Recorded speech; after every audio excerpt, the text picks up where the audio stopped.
The extreme, cold apocalypse had arrived. Temperatures plummeted by 100 degrees. I hid with my family in an underground bunker, packed with supplies. When the apocalypse I was the only survivor. Did I really survive that doomsday?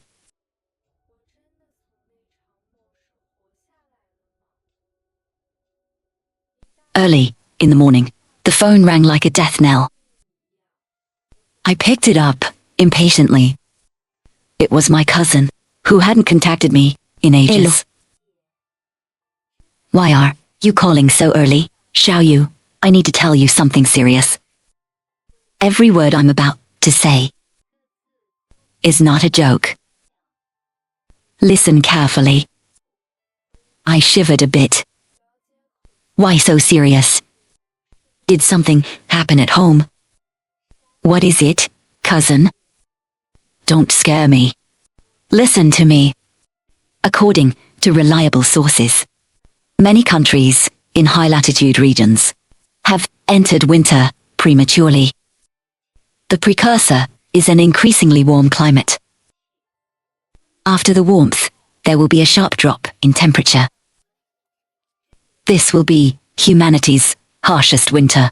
In a month, the world will face an unprecedented large-scale climate mutation. The extreme, cold apocalypse. What, cousin? What extreme, cold apocalypse? You mean like in the movies?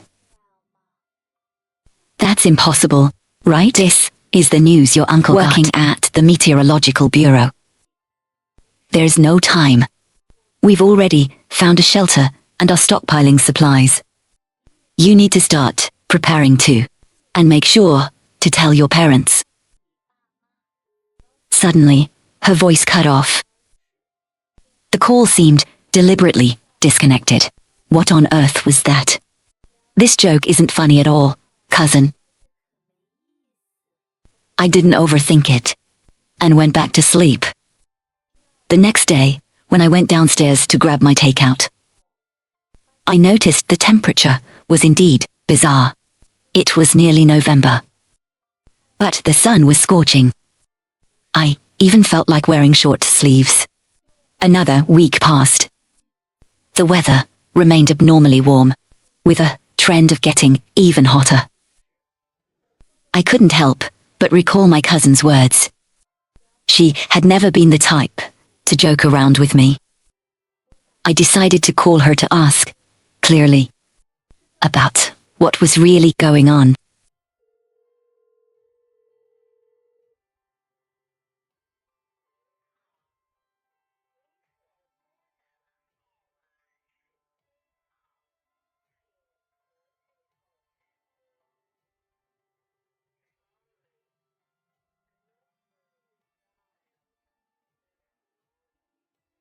Why is the number out of service? I don't know if it was my intuition, but remembering how serious she sounded, I didn't care anymore. Better safe than sorry. I had to believe it. I needed to start preparing today. I quickly called my boyfriend, Bufan. I dragged him into the shopping mall and started frantically buying thick quilts, body warmers, and heavy down jackets. Have everything delivered tomorrow to our newly rented villa. Now, let's head to the next place to stock up. Xiao Yu. Are you having a fever? It took me 10 full minutes to explain the whole story to Bufan.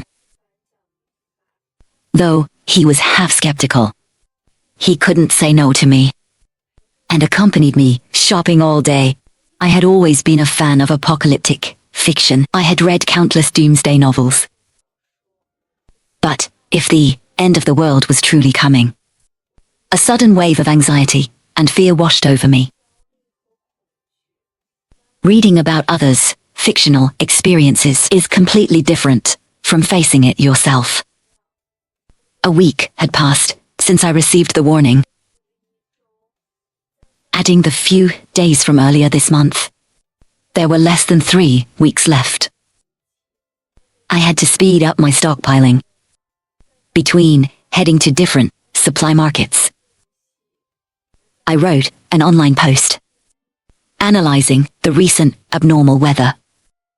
I urged everyone to prepare early, if the readers believed me.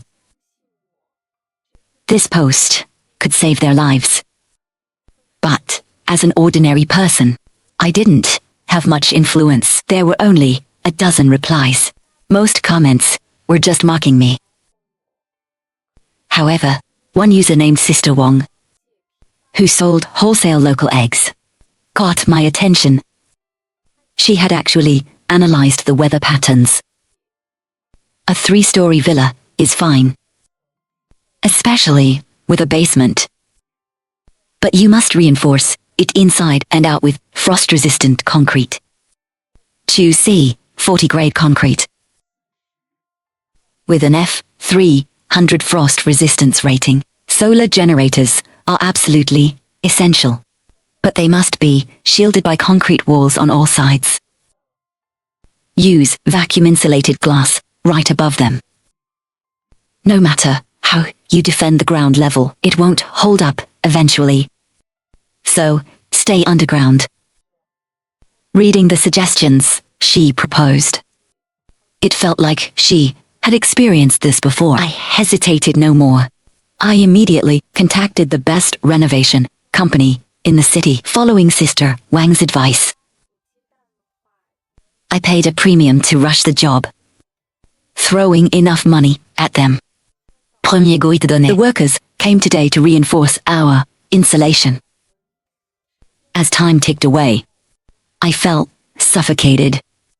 In the face of natural disasters, humanity is so insignificant. I didn't know if we could survive this calamity. Bufan saw me looking worried.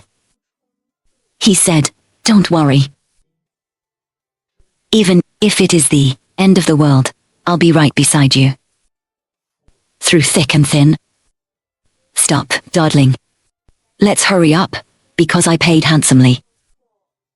The renovation workers were very efficient. Not only did they finish quickly, but the quality was excellent. I generously paid off the final balance, with the house secured. Bufan and I rushed around. We bought tons of body warmers, electric heaters, and rechargeable hand warmers. 72-hour heating patches. We also installed security cameras outside. I ordered 500 boxes of instant noodles, 1,000 boxes of self-heating hotpots, 1,000 boxes of snacks, 500 boxes of compressed biscuits, 1,000 barrels of drinking water, 1,000 cases of bottled water, 200 bags of rice, and a ton of flour.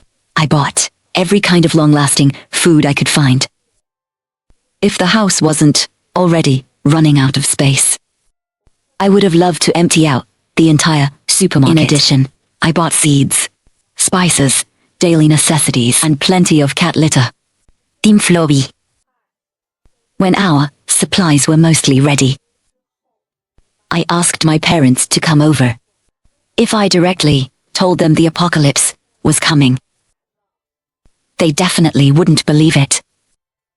So, my excuse for bringing them over was that I was getting married. Bufan's parents were constantly abroad on business trips, so it was too late to call them back. He talked to them on the phone for a long time, giving them countless warnings before hanging up. My parents and Bufan sat together. Bufan smiled awkwardly. My mother rubbed her hands together. Xiaoyu is still young.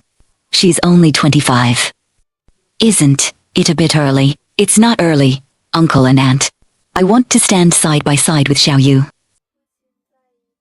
My father smiled reluctantly. Early, the next morning, Welito tam wedding dress. We asked them to stay at the villa for a while. I was up to my neck in work.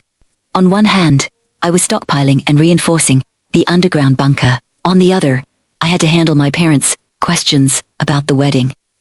Everything in the house was replaced with insulated versions. I had maxed out several credit cards, but the house renovations alone had already drained all my savings. I sold my beloved car, and the apartment I had just bought. I even sold the luxury bags I had painstakingly saved up for. I took out another massive loan to buy the rest of the supplies. Anyway, money would be useless in the future. No matter how expensive the bag, as practical as a down jacket. Bufan also gave me all of his life savings. He gave me everything before he transferred the money. He didn't ask a single question. I was surprised and deeply moved, even though the apocalypse sounded so absurd. He was willing to give me his complete trust. During that time, the food alone filled up the first basement level. I thought the house I rented was huge, but it still felt far from enough.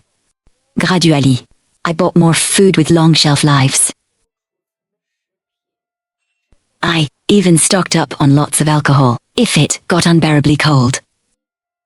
Drinking could help keep us warm. I also stockpiled a massive amount of meat. Meat can be stored frozen at low temperatures and has a very long shelf life. During all this preparation, it was only me and Bufan involved. We couldn't let our parents know about this too early. The older generation is conservative and wouldn't accept it.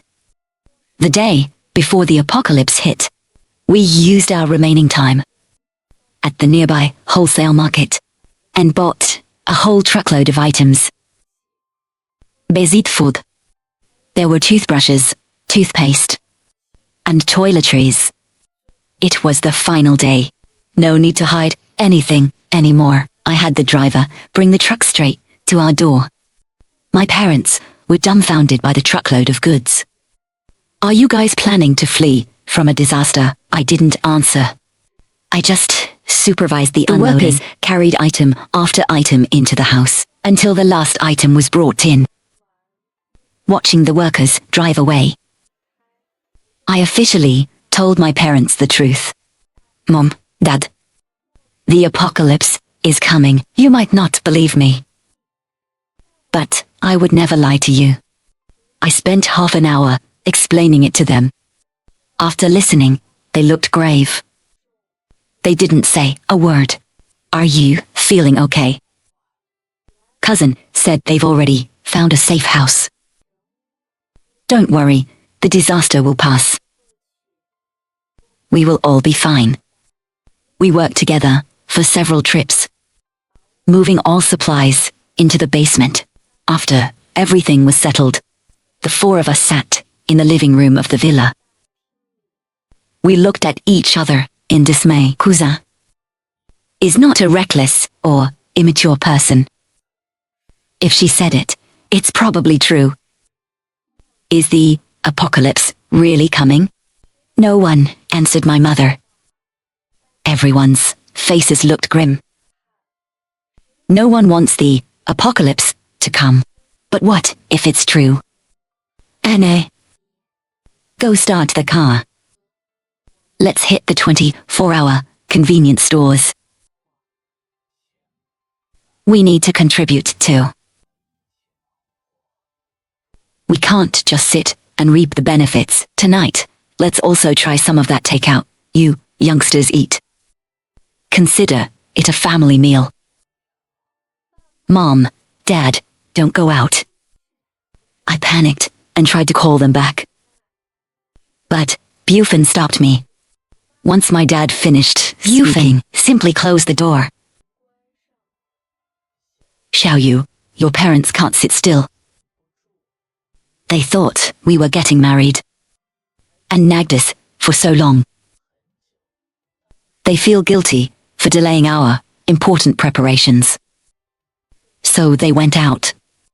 They want to use all their power to help us get food. Getting enough supplies will also give them peace of mind.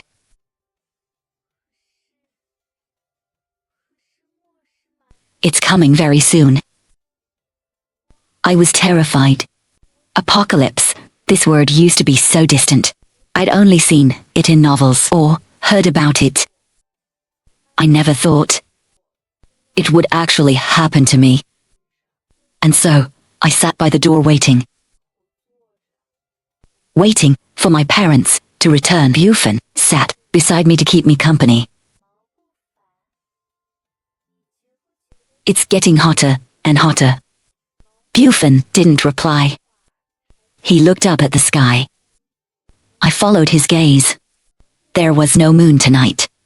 Yet, the sky was glowing. So red. When did the sky turn red? Is the temperature rising again? It was getting extremely hot. The sweat forming on my forehead evaporated instantly. My inner anxiety reached its peak. Soon, a jeep and a large truck drove up together. I hurried over. Silly child. We were only gone for 4 hours. Why act like we haven't seen each other in a year? It's so hot. We had to drive slowly. If something happened to us, who would take care of you two? Look how terrifyingly red the sky is. Dad, don't scold her. She was just worried about you and Mom. Looks like the weather is really changing. We're sweating bullets. 3 or 4 workers got off the truck. They started unloading supplies. When everything was moved inside, my father paid the workers a generous sum. After they left, he popped open the trunk. It was filled with all sorts of snacks. Toys, playing cards, mahjong, and board games. Our whole family got busy. Everyone felt a warmth in their hearts. As long as we are together, we won't fear any hardship. We worked from midnight straight to 7 a.m. The sky shifted from pale red to dark crimson. In just 2 hours, my parents and I looked out the villa's windows. Looking outside, even the water on the roads had nearly evaporated. Xiao Yu, did we buy the wrong things? It feels like it's getting hotter. Mom, Dad, the weather is said to be very bizarre. In a few days, this extreme heat will turn into extreme cold. And then the whole world will enter an ice age.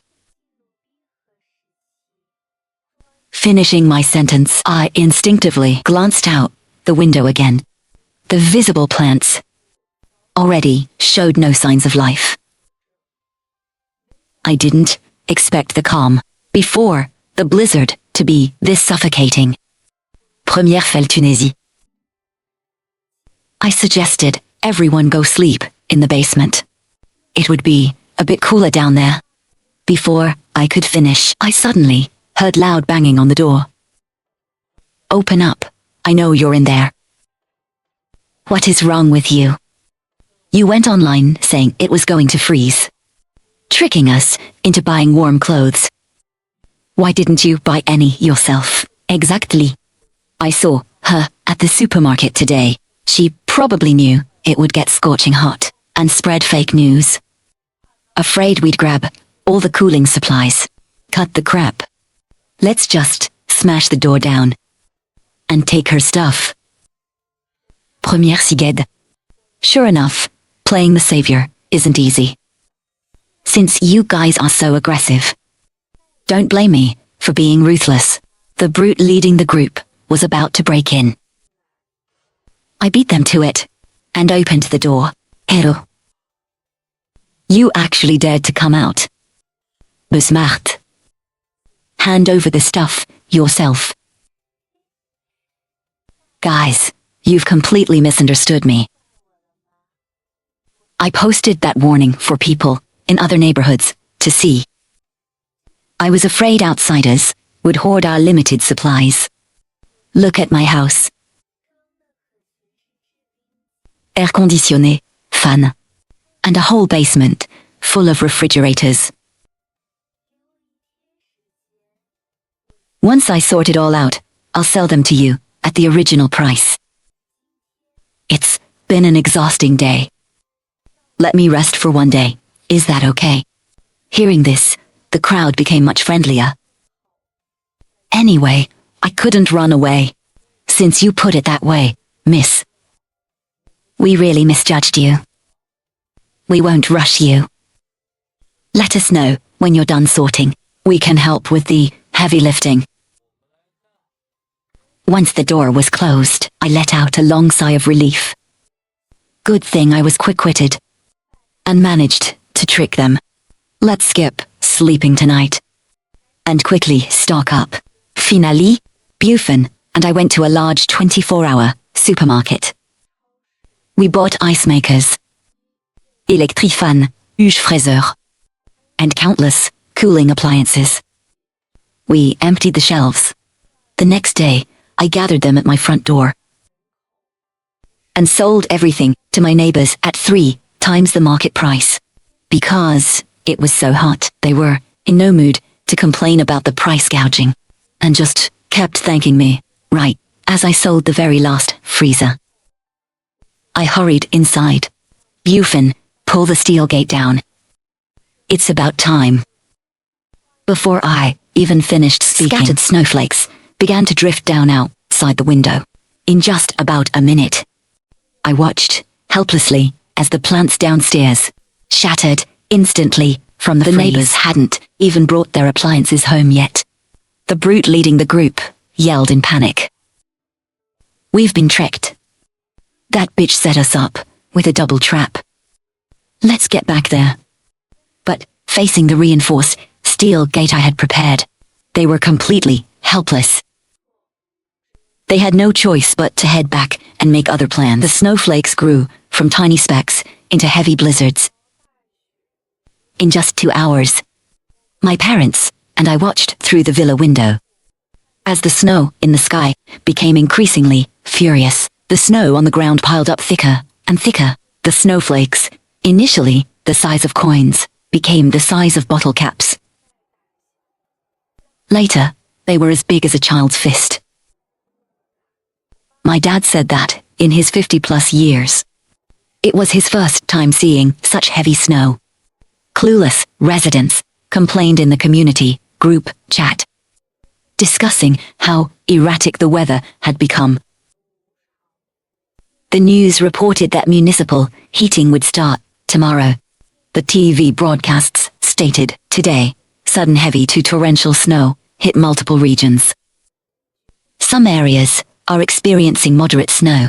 Our country is facing its largest snowfall in recorded history. By the next day, the TV showed news of several people freezing to death in some high-latitude areas. Communication with the outside world was temporarily lost because the disaster struck so suddenly. Many people who hadn't prepared supplies had to head to the nearest Officialschild. There was one not far from our home. It was already crowded with police cars and ambulances. From the 3rd floor of the villa, we could see the shelter's entrance. Even with the noisy crowds and our soundproof walls, we couldn't block out the sound entirely. Every hospital dispatched ambulances waiting near the shelter. Just like that we asked. It was exceptionally cold outside today. Our usual 28-degree indoor temperature was dragged down. The authorities issued multiple warnings. Aside from heating supply personnel, everyone else was strictly prohibited from going outside. Our home couldn't rely solely on municipal heating to stay warm anymore. Although the heating equipment was still running, its effectiveness had drastically dropped. This was an unprecedented catastrophe. The more peaceful the days before the catastrophe, the more shocking the devastation after it struck. It was absolutely harrowing. Today, many people in our neighborhood had already driven away. Although heating was still somewhat maintained, they likely ran out of food at home. The neighborhood group chat was extremely active. Some who left said the so-called shelter was in terrible condition. Although it was warm, it was packed with people. They had to sleep on the floor of a mall, eating distributed compressed biscuits every day. It was miserable. Some were still holding their ground, thinking it was just a heavy snowstorm, no need to overreact.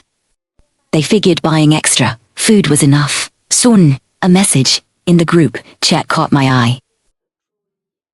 Does anyone have fever medication? My child has a high fever. Please help us. After the previous lesson, I didn't want to offer help to anyone anymore. But it reminded me of my 6-year-old sister, who died of a high fever, leaving us forever. I couldn't bear to watch the same tragedy unfold. On s'again.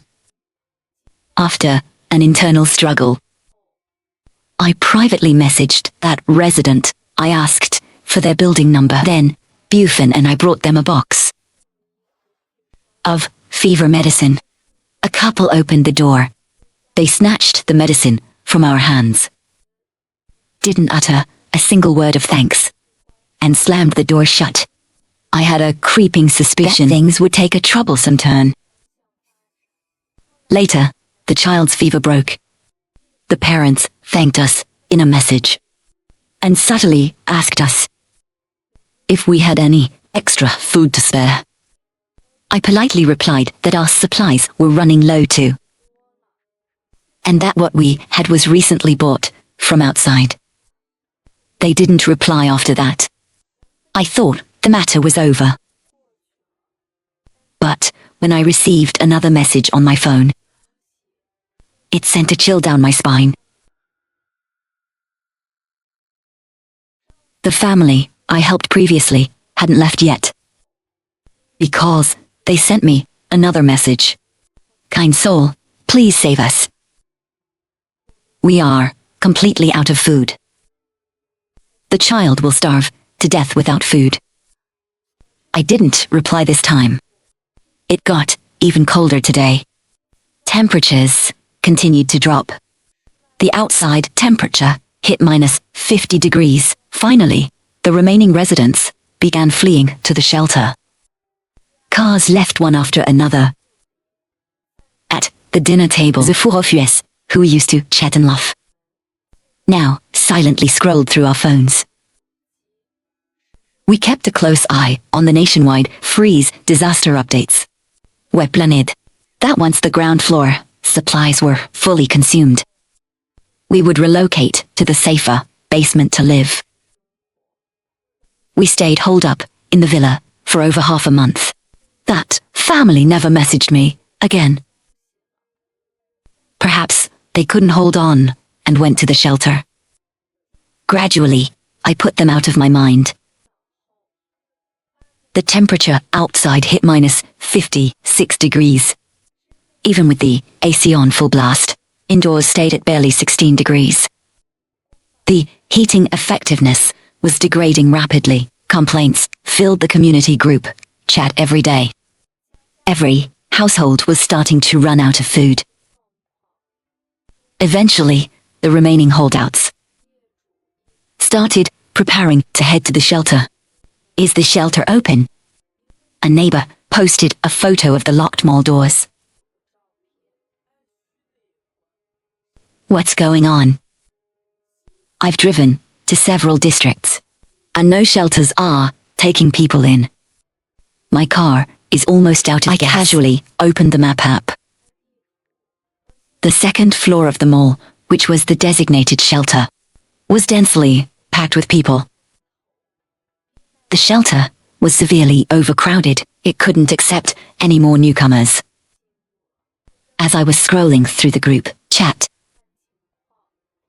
a sudden loud crash made us all jump. It was the sound of shattering glass. We looked towards the direction of the noise. The shelter's glass doors were smashed. The plaza was swarming with people and cars. The police couldn't control the scene anymore. A dense Crowd of people stormed into the shelter.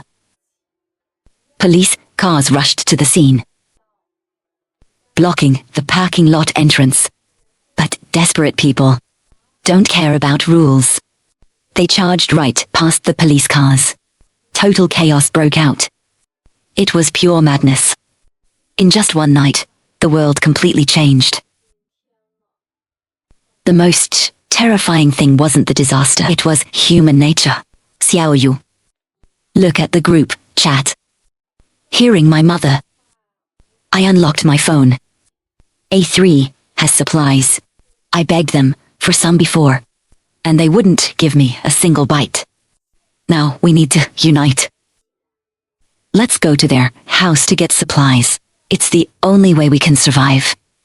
Why should those selfish people live comfortably while we suffer? The one speaking was from the family I had given medicine to. They truly repay kindness with enmity. We couldn't delay any longer. We'd just leave the ground floor items for them. I had cameras installed inside the house. I turned off the AC and took the remote. Let's head to the basement right now. After quickly packing up, someone was already smashing our front door. We didn't look back and headed straight down. I used the key to open the first reinforced steel door of the basement. I used my fingerprint to open the second door. And finally, the third door. My mom watched in awe. Even a grenade couldn't blast through these. Of course. These are actual bulletproof, grey doors. Once inside the basement, the temperature was much warmer than above. We went down to the third basement, level B3. This floor had 6 rooms. 4 were used to store supplies. The other 2 were bedrooms for us to rest. The living room was also piled with supplies. Even the kitchen, leaving enough space to cook, was full of rice and flour. Bas level 3 the mist. Coupled with all the insulation measures I had installed, I even felt that the temperature here was as comfortable as autumn. I opened the security camera app on my phone. Our front door had already been destroyed. A mob of people flooded in. They were all armed with weapons. They were already arguing over the first floor supplies, cursing and yelling. A fight broke out. I saw that the family who betrayed us was among them. They even brought their kid. The boy I had saved with the medicine was quietly hiding vegetables in his clothes. I was the one who notified you guys to come get supplies. I have the right to distribute them. Our family claims 40%. You guys can split the remaining 60%. The woman smugly walked up to the supplies to grab them. But a burly, muscular man shoved her to the ground. Don't think I don't know. How did you know they had supplies? That young lady gave your family medicine. And you still sold her out. I was the one who found these supplies. Without me, you'd know nothing. The woman hysterically lunged at the pile of goods. You ungrateful wretch.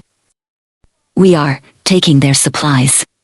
And taking care of you is considered a good deed on their behalf.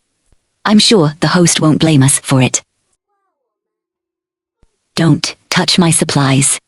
The kid lunged forward, but was kicked aside by one of the men. His head hit the wall. Misson. Honey, what are you just standing there for? Attack.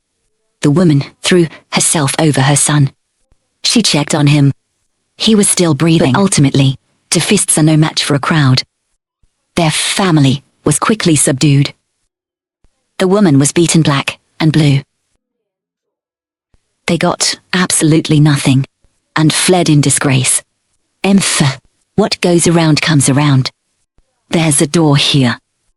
The mob upstairs had discovered our basement's reinforced door. But even when they hacked it with axes and smashed it with hammers, they couldn't budge it an inch. What kind of garbage door is this? Why won't it open? The muscle man leading them cursed loudly. That family must be hiding down there. Let's force the door open. There must be a ton of supplies down below. Unfortunately, they worked at it for half an hour. Our basement's first door remained unyielding. This house seems warmer than ours. Let's just set up camp here. We'll find a way to get the basement door open and take all their food. The crowd upstairs agreed. So, these uninvited guests settled in right above us. Through the cameras, I watched their every move daily. Every day, they'd hover around the basement door, trying to find a way to open it. Sadly for them, they failed every day. Asti muerto. They were running out of food. They became irritable. The first major fight broke out a week after they moved in. Because supplies were scarce, disagreements over distribution arose. The muscle man leader and a few men who wanted to snatch the food got into a bloody brawl. Meanwhile, I was eating a hot bowl of ramen in front of the screen. I treated the camera feed as a TV show to watch while eating. The men who tried to take the supplies fell one by one before the muscle man. My parents and Bufan heard the noise and looked over. Now, I have all the supplies. The muscle man let out a sinister laugh. Over the next few days, I kept watching the situation outside. I saw those people collapse one by one. In the end, only that man was left. Today, he went out in the morning. When he returned in the afternoon, he brought back the family that had betrayed us, along with a lot of supplies that family hadn't left after all. It seems the supplies the muscle man brought back most likely belonged to them. They clearly had their own stash, yet they still tried to plunder ours. They brought this on themselves. I nodded silently. Another month passed. The muscle man somehow got his hands on a hand grenade. He was planning to blow the door open. Right before setting off the explosion, he noticed the security camera. Once I get in, I'll show your family what's coming, he roared viciously at the camera, and quickly ran out of range. With a loud boom, I felt the entire room shake. The camera lens glass was blown to pieces. Fortunately, I could still see the feed. The first door was damaged, but the blast wasn't strong enough. There were still 2 more doors. The man let out a roar of incompetent rage, like Hamadman Rex at the door. We are in the basement right now. It's very safe here. Xiaoyu. Don't worry. I hope so. I held my mother's trembling hands. The food we hoarded was enough to feed us for a lifetime. We didn't need to worry about that. But, because we were underground, this safe haven was also a dead end. If any unforeseen emergency occurred, we might all die down here. Without saying a word, we all stared at the monitor, watching the man lose his mind. If my doors were just a bit weaker, the consequences would be unimaginable. Another month passed. The municipal heating completely failed. Through the camera, I saw that the man had eaten all his supplies. He was utterly exhausted. The temperature upstairs had dropped to -30 degrees. He curled up on the sofa, shivering constantly. He'd probably be dead in a couple of days.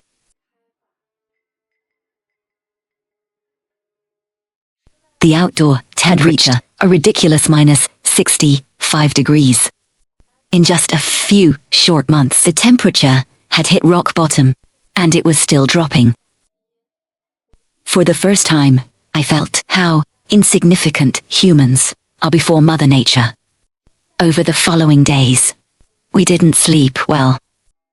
We had to keep a constant eye on the man outside. Sometimes, I'd jolt awake in the middle of the night. 2 more days went by. Through the security camera, I saw him lying on the sofa. He hadn't moved all day. He hadn't eaten or drunk anything. The temperature continued its steady plunge. Every day, it dropped by 3 or 4 degrees. Today, it went from minus 65 down to minus 68 degrees. A message popped up in the neighborhood group chat. I don't know how many of us are still alive in the neighborhood, but we need to stick together. I am currently in A3. There are still a lot of supplies here. Anyone who needs them can come get some. Isn't A3 my house? Bufan jumped out of bed and checked the camera. The message was sent by the muscle man. He wasn't dead. I tried to calm my racing heart, taking deep breaths to steady myself. Thank God. We were in the basement. It was very warm down here, and we didn't have to worry about food. Just like that, another month. It was now minus 89 degrees outside. It's no exaggeration to say that any exposed skin outdoors would suffer severe frostbite instantly. Even our reinforced door was coated with a layer of frost. The muscle man had completely run out of food. Nobody else had fallen for his trap. He was emaciated from starvation. That day, I saw him give a faint smile to the camera. Then, he walked up to the roof. Oh no. I quickly switched the camera view. I saw him open the rooftop door and step into the area where our solar panels were installed. He raised his axe and swung down. After destroying our solar generator, he laughed at the camera. I'm not going to make it. But you're going to freeze to death too. Let's die together. After saying that, his body began to freeze over. He stopped moving. Without power, network and electricity were useless. The AC in the basement shut off, and it was getting colder and colder. What do we do? At this rate, the cold will reach our floor. And our solar generator is destroyed. Our home plunged into darkness. I grabbed an emergency lantern from the storage room. Our family sat in the living room, at a total loss. We have a backup solar generator, but I don't know how to install it. It's right in that room on the roof. I know how. Don't forget, I built my career on this kind of work. But without electricity and no heat, we can't even stay warm. How are we supposed to survive? Première facile. Tais-toi true. But what if we face danger up there? Uncle, the power is already out. Minus 80 degrees is actually manageable. The world record is sleeping in a snow hut at minus 80 degrees. I'll go with you. Please take me along. The two of us can help each other out, under Bufan's insistence. Première plummeted. I could only gather a ton of body warmers and stick them inside their clothes. My mom didn't say a word. Before they left, she hugged my dad tightly. Wait, I'm going to. If you don't agree, I'll just go outside and freeze with them. Eventually, they had no choice but to let me tag along. It was so cold outside. The freezing air pierced through our clothes like blades. It stung the skin. The first floor door was largely destroyed. We pushed a cabinet against it to block the drafts. Then we quickened our pace upstairs and opened the door to the roof. So cold. Is this what minus 89 degrees feels like? I held the toolbox for my dad. Bufan. And my dad brought out the new generator and swapped it with the broken one. They tinkered for quite a while before finishing. I specifically brought a padlock up. We locked the door securely after closing it, ensuring nobody could ever get in again. We made it back to the basement safely. When we took off our gloves, we realized our hands were frozen purple and completely numb. Mom quickly prepared hand warmers and hot water to let us thaw out. The temperature in the basement dropped along with the surface. It was getting colder. Even with the power restored, our room's temperature could only be maintained around 11 degrees, and so another month went by. The temperature plummeted to minus 100 degrees. The solar generator finally gave out. We were out of power again. We had to activate our backup plan, lighting a fire. The fireplace on the third basement level was installed by the workers I hired before the apocalypse. I anticipated exactly this kind of situation. So, it was built for heating. But what if the top of the chimney is covered by ice? The flue goes all the way up to the first basement level. To avoid this issue, I used thickened vacuum glass to reinforce the chimney exit. The top can be pushed open with a wooden pole. If the ice layer isn't too thick and the snow isn't too deep, I should be able to push it open myself. It's too dangerous, Bufan. It's minus 100 degrees outside. It's okay, shall you? If the fireplace becomes unusable later, we can still use the rechargeable hand warmers, and if those run out, we still have the heating patches. We'll manage to survive somehow. But if we use up all the warmers now and deplete those resources entirely, we'll truly face a dead end. If you go, we go together. Don't be stubborn, shall you? This is a man's job. My parents held me back, shaking their heads at me. Humbriti steam, them 100 degrees. It was far beyond human endurance. J'arrête. No one said another word. There were no goodbyes. No instructions. Before they left, my mom choked back her tears and said, "Come back quickly, shall you, and I will prepare self-heating rice for you.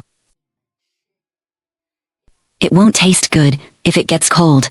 My father wiped his face and waved without looking back. Neither of them dared to turn around. If they did, they wouldn't have the courage to leave. I don't know how much time passed. A thick chunk of ice fell from the chimney. It plummeted straight down to our floor, shattering with a loud echo. They did it. Piercing, cold wind instantly rushed down the pipe. They sprinted back to the third basement level. I hurried to open the door for them. Thank God they were okay. Dad, what happened to your hands? Both of my father's hands were frozen purple and black. They were shaking uncontrollably. Tears betrayed me and started streaming down my face. It's okay, my girl. It's okay. He wanted to raise his hand to stroke my hair, but his arms were frozen in the position he ran back in. He couldn't move them at all. Don't cry, sweetie. I'm very clear-headed. Exchanging my hands for our family to stay alive. Isn't I suddenly that realized something and pulled Bufan's gloves off. I saw the same terrifying dark purple. I'll go light the fire right now. I hurriedly grabbed firewood and dry grass. I took out a lighter and ignited it. A wave of heat filled the room. Smoke traveled up the chimney. The room was illuminated by the fire. But the warmth didn't last long. Smoke started billowing heavily into our room. My mother reacted quickly and poured water to extinguish the burning firewood. She opened the basement door to let the smoke escape upwards. The room plunged into darkness once more. It seemed that we had failed after all. We still have so many hand warmers and heating patches. Surviving for another year or so shouldn't be a problem. Yes, I had hoarded a massive amount of supplies. Lasting a year or so was indeed possible. But what happens after a year or so?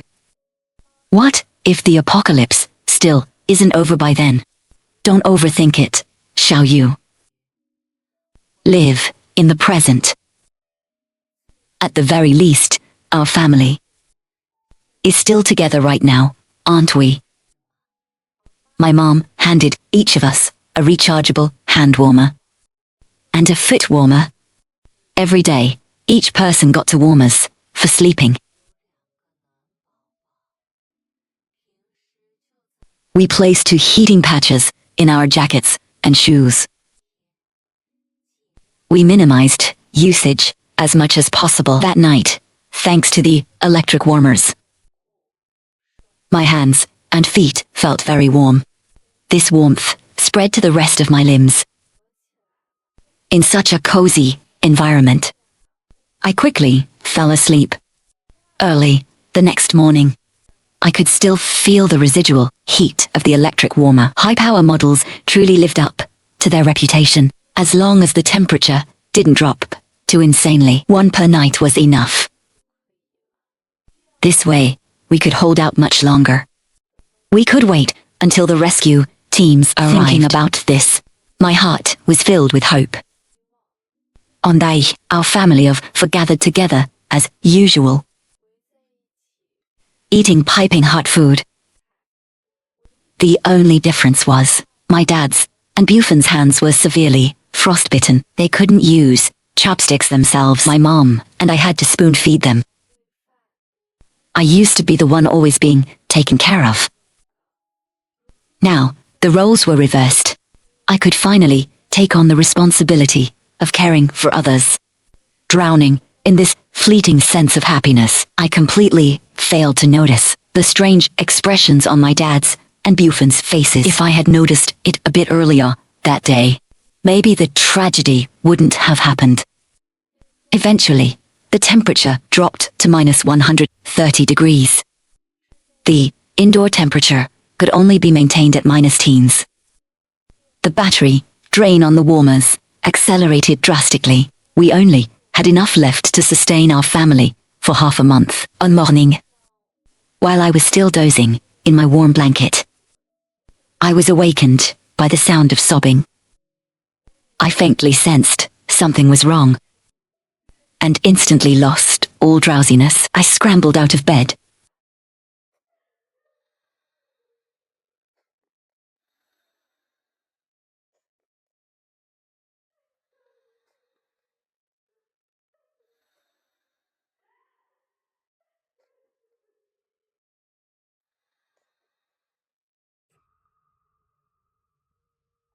My mother was holding 2 letters in her hands. Those were from my father and Bufan, the last things they left for us. The handwriting on the letters was shaky and distorted, a stark contrast to my father's formerly strong, vigorous handwriting style. I couldn't even imagine. Oh, me that inzreken, frostbitenand.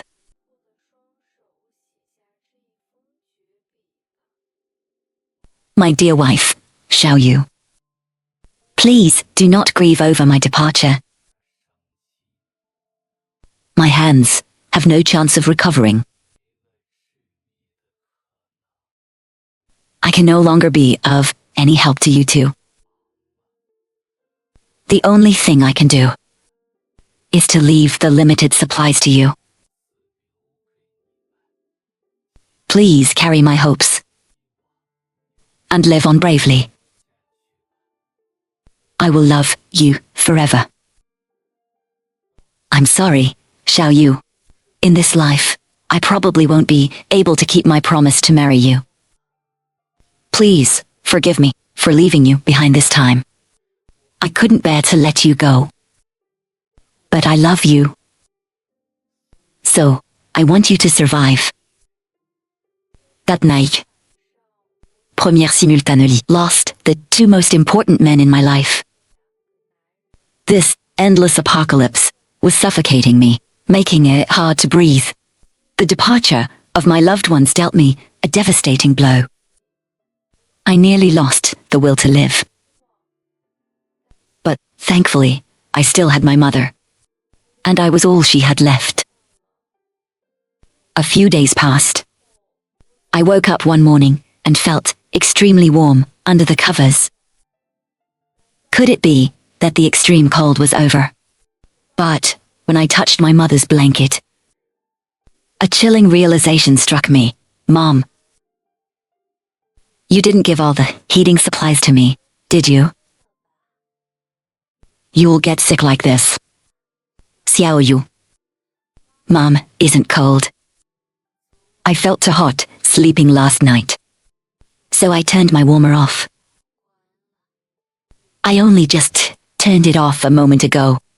Mom, you're all I have left now. You absolutely cannot let anything happen to you. Silly girl. What nonsense are you talking about? Hurry up and get out of bed to eat. Your dad and Bufan will be back soon. We won't need to chop firewood anymore. Mum. What's wrong with you? What do you mean? You're acting really strange today. Just hurry up and eat.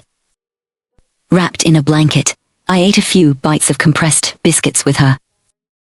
Looking at my mother's graying hair, my heart ached inexplicably. After eating, my mom stopped her usual crying.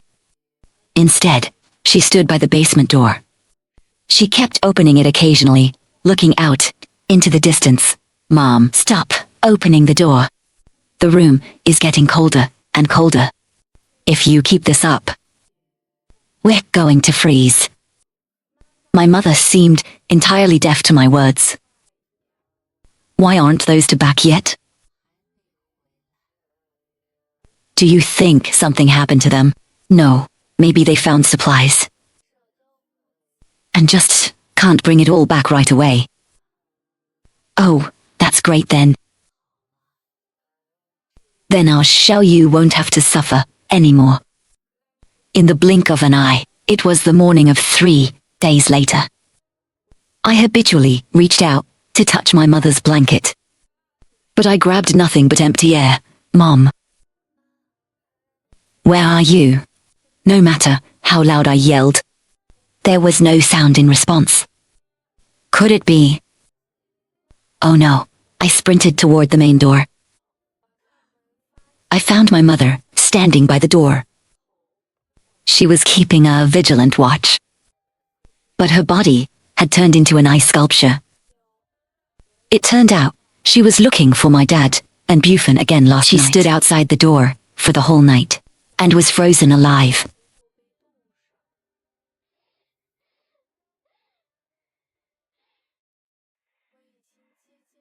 I broke down completely. Tears froze to my cheeks the moment they fell. My vision was entirely blurred. But it was as if I felt no physical pain. I walked over and hugged my mother. Don't leave me behind. Our family will never be separated again.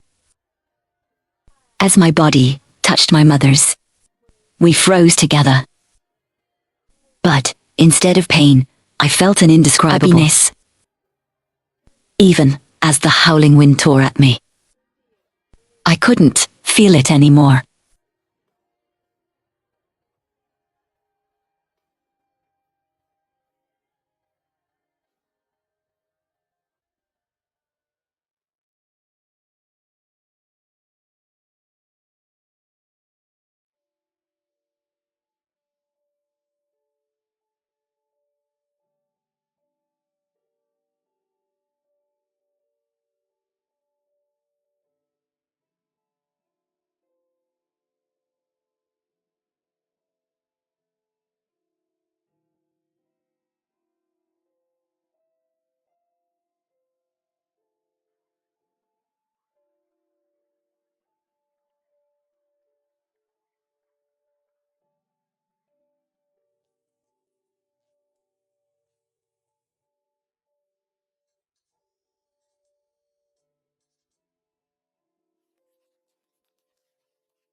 Captain.